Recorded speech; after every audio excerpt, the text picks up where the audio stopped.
todos, bienvenidos a Emanuel Charter Services, donde sobrevolamos las noticias colombianas más importantes. Yo soy Luisa Sánchez. Y yo, Manolo Vázquez. Tripulación, abrocharse los cinturones que vamos a despegar. Hoy hablaremos de cómo los dueños, o sea, los accionistas mayoritarios de los medios de comunicación digitales en Colombia, Semana, El Espectador, El Tiempo, Caracol, RCN, La Silla Vacía y Cambio, demuestran sus conflictos de interés en el cubrimiento de noticias enfocados en el fallo de la SEC, Comisión de Bolsa y Valores de los Estados Unidos, al Grupo Aval y Corfi Colombiana por el caso de la concesión de la Ruta del Sol 2. Despegamos el 10 de agosto de 2023 desde la SEC cuando proclaman el fallo 3498103.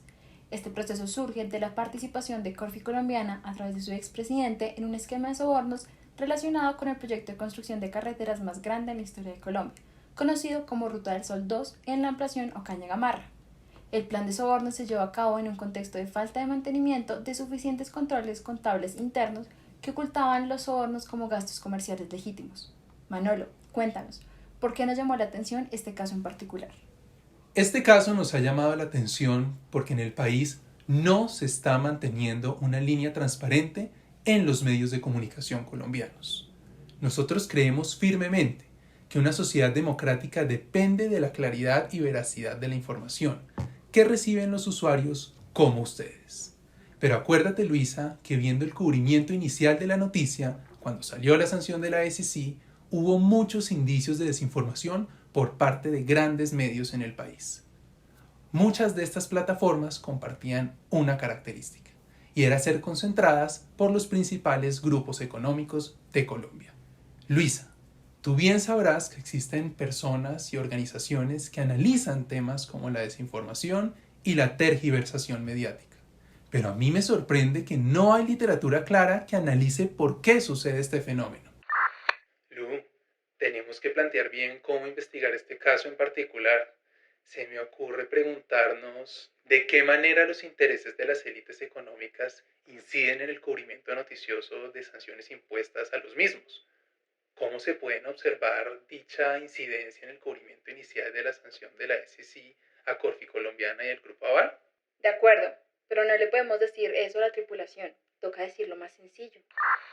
Estimada tripulación, al final del vuelo sabremos quiénes son los dueños de los medios de comunicación, qué tanto hablan de este tema, cómo lo hablan y si lo hacen bien, cómo se ven sus intereses reflejados en los cubrimientos noticiosos y por qué se les facilita interceder.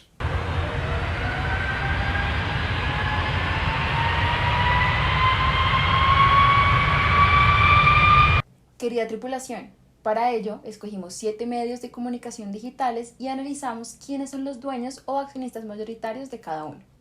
Tenemos 2 grupos principales. Primero, los medios de propiedad entera o mayoritariamente de familia rica, que son Semana, propiedad del Grupo Gilinski, El Espectador y Caracol, propiedad del Grupo Valorem, el grupo empresarial de la familia Santo Domingo, El Tiempo, propiedad del Grupo Aval y RCN, propiedad de la organización Ardila Lule.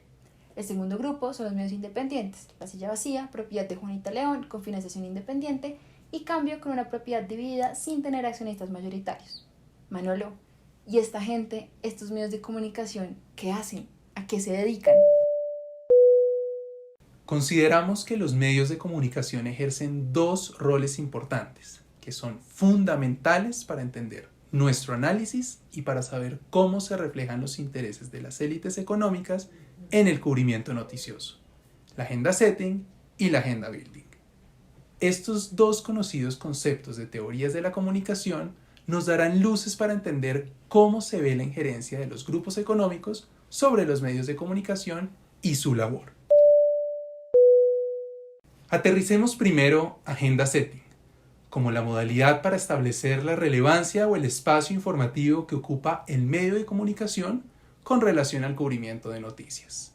En cortas palabras, la cantidad de notas publicadas sobre la sanción de la SEC al Grupo Aval y Corfi Colombiana en sus plataformas digitales. Encontramos que del 10 al 17 de agosto de 2023, Semana publicó 13 notas, La Silla Vacía 11, le sigue El Espectador con 9, El Tiempo 8, Cambio y Caracol 3 y RCN solamente 2, un total de 49 notas. Por otra parte, Agenda Building la veremos como la narrativa predominante asumida por cada uno de los medios para explicar la noticia. Narrativas que pueden girar en torno a los motivos y detalles de la sanción, los acuerdos de pago y acciones futuras de los grupos económicos, o dicen que los responsables serán exentos de consecuencias penales tras el acuerdo con la SEC. Luisa, cuéntanos, ¿de qué otra manera se nota la injerencia de los grupos económicos sobre los medios de comunicación? Otra manera de intervenir en el cubrimiento de noticias es a través de la desinformación. Cuando pensamos en desinformación, pensamos en la fidelidad que tienen los medios de comunicación con la esencia y realidad de las noticias. Para este caso, lo que hicimos fue traducir la noticia que publicó la SEC en su página web, la llamaremos la noticia primaria, e identificamos sus 5 puntos principales y comparamos las noticias publicadas por los medios colombianos para identificar qué tan fieles son las notas digitales en referencia a la noticia primaria. Los 5 puntos son: cargos por soborno a funcionarios del gobierno colombiano para obtener una extensión del contrato, el monto, o sea, un acuerdo de pago por $40 millones para resolver los cargos imputados, las responsabilidades de al menos $28 millones en pagos ilícitos con el conocimiento, aprobación y asistencia del expresidente de Corfi colombiana, las consecuencias que serán una orden de detención del proceso penal por violación a la ley de prácticas corruptas en el extranjero y el compromiso a pagar más de $20 millones para resolver los cargos penales. Luisa, a partir del análisis de las 49 notas publicadas del 10 al 17 de agosto, del cubrimiento inicial de la sanción, observamos que existe una relación directa entre la concentración del medio, es decir, nuestra variable independiente, y el proceso de agenda building de cada uno de los medios. Los medios que más asumieron una línea discursiva propia se caracterizan por ser más concentrados por élites económicas, es decir, sus mayores accionistas son parte de los grupos económicos más fuertes del país. Por otra parte, le informamos a la tripulación interesada que la agenda setting, la cantidad de notas publicadas, es independiente de la concentración del medio. Aquellos que están totalmente concentrados por grupos económicos como Gilinski y Valorem siguieron publicando una gran cantidad de notas sobre la sanción a comparación de medios independientes como Cambio.